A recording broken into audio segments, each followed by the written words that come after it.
16.05.2020 Cumartesi günü.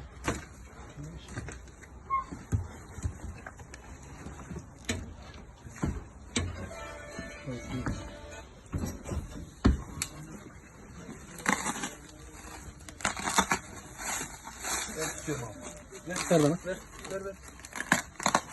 Toz esrar.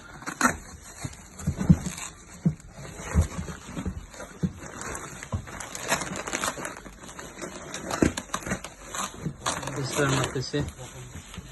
Vakumlu poşetlerde.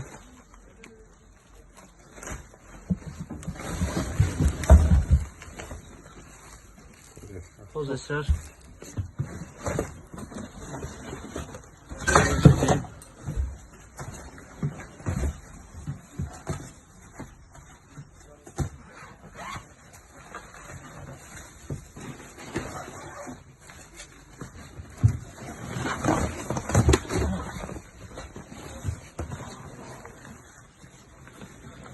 Vakumlu poşet, esrar.